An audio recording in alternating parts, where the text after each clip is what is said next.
Well, for the last day or so, the internet has been buzzing again with the situation with Tony Rock and his older brother, Chris Rock. We all know Chris Rock as a world-renowned comedian, actor, well-known. You know, he made his bones in the early 90s. You know, we remember him as Pookie in New Jack City. And, you know, he's done world tours. You know, he's a funny comedian, you know, but his younger brother, Tony Rock, is also funny. I think he's actually more urban, more wittier than Chris on the urban sector. But he's been complaining about his brother, saying that his brother never gave him a leg up or helped him out at all. He said he only asked his brother 5 times for some help, and his brother told him no all 5 times. Now, I know he's a part co-host of this podcast, Live from the Green Room. And Aries Spears was on there, and he was talking about Chris Rock and their relationship and was asking why, first he brought up Eddie Murphy and Charlie Murphy. And he was saying why Eddie didn't showcase Charlie more, but then he segued that into asking Tony Rock about Chris Rock. And all hell broke loose then. It started like this. What's blowing me away is you're talking about this as if he's a stranger. I know. This is your brother. I know. He knows how funny you are. He knows you on the grind. He knows you trying to get to his status, keep the money in the fam. What reason would you have to not say yes? I feel like sometimes, I said this in an interview last week. I feel like sometimes, it's never been corroborated, but I feel like sometimes he would rather I wasn't in the business. What? I feel like that sometimes. Like that sounds strange to hear. Well, what? Yeah. Well, it's to the point where, you know, I don't know, because I only had one sibling, and I know how close we were. So I know it's probably too hard when it's so many siblings as well. Maybe it's kind of hard for certain things, but at some point, you got to call mommy. Look, and that you got to call mommy. And so when I say the top 5, hey, I shouldn't have to call mommy. Chris, he said he was going to put me in a movie, and this is what I'm asking, like, because I don't know, because I didn't experience. Me and my sister, rest in peace. No. If you're going to ask if there was ever any issues with us, no, there was never any issues. Right. When we were younger, I used to get in fights for him. He's big bro, and I was the cat. They took his bike. I'd go. Yeah. I pull up like, yo, me. Like, I was that dude. Like, yo. Yeah. Oh shit, Tone, you chill, Tone, you good, yo, we cool with you, Tone, we ain't got no problem. All right, well, if you got a problem with me, then you can't have a problem with my man or my brother or my sister. Nobody. You can't. If we cool, then you got to be cool with everybody. The crazy part is, we all remember the slap heard around the world, where Will Smith went on a stage and slapped he slapped the mess out of Chris Rock while Chris Rock was doing his monologue on stage. You know, for the Tony Awards or whatever, and that was the first time a black person had actually hosted it and was controlling everything. And Will Smith got upset with a joke and went up on the stage and smacked Chris Rock. Well, Tony Rock was very upset. Tony Rock wanted all the smoke with Will Smith. And he said that him and Will Smith had a great relationship. Y'all remember the show All of Us? He was on that show a lot. Tony Rock would be on that show a lot. And it seems like Will Smith done more for Tony Rock's career than his actual brother, who he's been defending. To the point where Will even came out in his apology. He apologized to Tony because he said that they had a great relationship. He went like this. So I want to apologize to Chris's mother. I want to apologize to Chris's family, specifically Tony Rock. You know, we had a great relationship. You know, Tony Rock was my man. This is probably irreparable. But Tony wasn't finished, you know, because I think that he had this on his chest for some time and he wanted to really double down. So in doubling down, he really went in hard and he did this. Right. Here's something that I've always wanted to know that's baffled. And both you and Eddie Murphy, I go, we know as black men how hard it is for us to make it in this hustle. Right. It's hard for white boys to make it. Right. Because of the competitive nature of the beast. Right.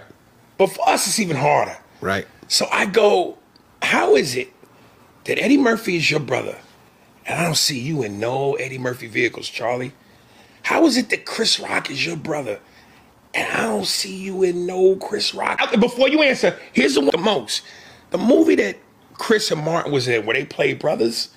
So Death for the Field. I'm going, not in a million do Chris Rock and Martin have the same facial features. Yes. Tony is his brother and looked like him. How is Tony not in the movie playing his brother? I'll give you another one. They did The Longest Yard in Arizona. Oh yeah. Yeah. Right? Yeah. Him and Sandler. Yeah.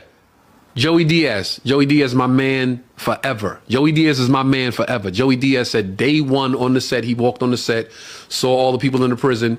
My brother came on set ready to shoot. He said, hey, hold on. Where's Tony? What? So you mean Tony doesn't fit in the movie? I said, Joey Diaz, you my man forever. Yeah. You my man forever, Joey Diaz.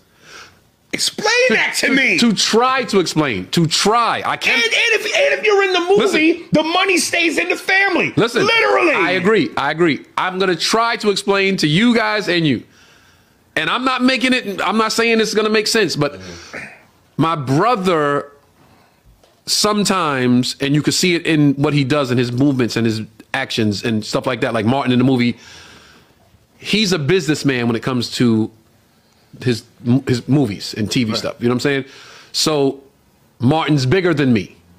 I need to sell this movie. Tone's my brother. Yes, there will be some, you know, hey, him and his brother in the movie. Let's go check it out. But him and Martin push the needle more.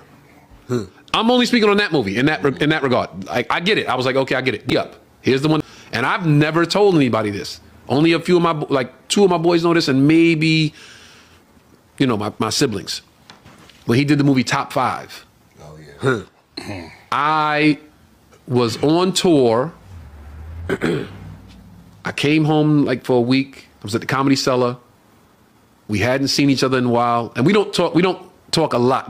Now since the divorce, we talk a lot more. But he was in his space where we weren't really talking a lot. And I walk in the Comedy Cellar, and he's there, and he's at the table with, you know, Colin and all of the guys. And I'll go over to say what's up, and he goes, "Hey, got a movie, man. Put you in it." I did not ask for anything. Chris will tell you, I've never, like I said before, it's on the Headliners Only. I've asked him for 5 favors my whole life. He said no every time, and I swore on everything I loved I would never ask him for anything as long as I lived. So that night, I walk in the Comedy Cellar. He goes, "Yo, I got a movie. I'm putting you in it. Now I got to do my due diligence. Okay, who do I have to call? Do I have to audition? Do I have to send a tape?" "No, you good. You good. You good." We're shooting in New York too. I'm like, bet. Summertime in New York. I'm gonna be in New York for the summer. I'm gonna be home shooting a movie with my brother for the summer. I'm beyond excited. It don't get no better than this. I'm thinking this is another one of those things where people never know how close you are. Right. So it's New York. Everybody that's a stand-in, I know.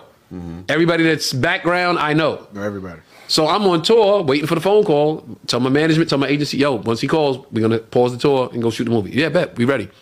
And I start getting phone calls like, "Hey, I'm on set. Where you at?" I'm like, "What you mean you on set? We started shooting today. Today was the first day." Well, I didn't get a phone call. A week later, some chick, "Hey, babe, where you at? I'm doing background on this club scene. Are you here?" "What are you talking about?" "Yeah, we shooting. The Top 5 is up and running." Like a month in. Nigga, 2 months in. Call, "Yo, you at the rap party? We here." Oh, damn. Yo, bruh, crushed me. That's me, bro. So why didn't you Look, call? I've never seen the movie Top 5. I shouldn't have to call.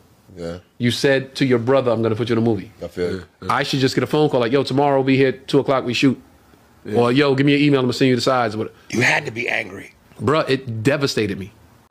When you get to the Rock clan, it's a whole lot of them. You know, it's like 8 of them. It's a bunch of them, right? The first, you get to the first brother. The first brother is Charles Sebastian Rock. He's the oldest Rock sibling. He was born October 5th, 1953. You know, it says Charles made a public strong impact on his younger brother Tony. He always included me, right? Then you get the brother Andre Rock. He is 2 years younger than his brother. 2 years younger than his brother Chris, right? He was raised in Brooklyn neighborhood of Bedford-Stuyvesant. In 2016, Rose told the Sun News that Andre loved her cooking, especially her sweet potatoes, right? Then we get to Tony, right? And you know, Tony, he doesn't need no introduction. We basically know who Tony is. You know, he's been around. he's been around for a long time. You know, he started his career early on following his dad's footsteps, delivering papers, and later his brother's career in doing comedy. You know, so we already know who he is. Then we get to Brian Rock, right? And Brian Rock, he was born around 1976. Brian Rock is the fifth Rock sibling. In 2016, Rose told the Sun News that he is a minister. And he really stays like out of the limelight. He's one of the brothers that you rarely see. Little else is known about his personal life, right? And then we get to this brother here, Kenny Rock, right? And he's very young. You know, he's one of the younger brothers, right? And Kenny was born August 16, 1979, exactly 12 years after Andre was born. Rose and Julius welcomed their son Kenny, Kenneth Kenny Rock. Like Chris, Tony Kenny is an actor with film roles and basically he played in a bunch of movies, and he's basically following the same footsteps as Chris Rock and his brother Tony, right? Then we get to, they have a sister, right? We get to Andy Rock, right? Andy Rock, she was born in 1985. She relocated from New York to South Carolina with her family and studied at Winthrop University in 2016. Andy was working as a therapist for children with autism and lived in Rock Hill, South Carolina. You know, it says that she was influenced by her mother growing up, right? But then we get to Jordan Rock, right? I told y'all it's a whole bunch of them, right? Jordan Rock, he's the youngest of the Rock family. Jordan Rock, he was born February 10th, 1991. He grew up in Georgetown, South Carolina, as after Rose moved the family to there, basically from South Carolina. He later dropped out of high school and moved to Brooklyn at 18 to pursue his own dreams of comedy. So he's another kid that's into the comedy circuit. I grew up around comedy watching my brothers. They are all their impersonations, everything. So these are the things that he said. But I'm going to say this before we get out of here, right? I hear a lot of people upset with Tony, saying, well, Tony need to get his the way his brother got theirs. Let me tell y'all something, man. The Jewish families, the Arab families, the people from India, the Bangladeshians, the Latinos, all of these groups pass down generational wealth. All of these groups give their children a leg up. They plow the road so when the children coming behind them don't have to work as hard. These families that own these corporations, they make sure that their children come into CEO positions in the music industry, in sports. So we're the only group as African Americans that believe that we shouldn't give each other a leg up, that we shouldn't prepare a roadmap to success for our own people. When we get in the room, nepotism, yes, this should exist. Like, it's crazy. We're the only group that practices this on each other, and it has to stop. So, like I said, when you watch Mexicans move in your community, they hire their people. The Asian groups, they take care and hire their people. They give each other a leg up. They make sure that that wealth is kept in the family. It is passed down generationally. We got to stop. We got to start thinking the same way. So, no, I'm not mad at the brother for saying what he said. He should have said what he said. But maybe it may be a reason why the older brother might not want him in the Hollywood scene because of what he's partaking in. Because we all know about Hollywood. We all know what goes on behind those closed doors. But we all got a chance to hear Tony Rock air some of the dirty laundry out. And it sounded like he wanted to get that off his chest for a long time. He got it off his chest. Leave your comments in the comment section. Let me know what you guys think. Subscribe to Street Media TV. And remember, I love y'all. Till the next time. Peace.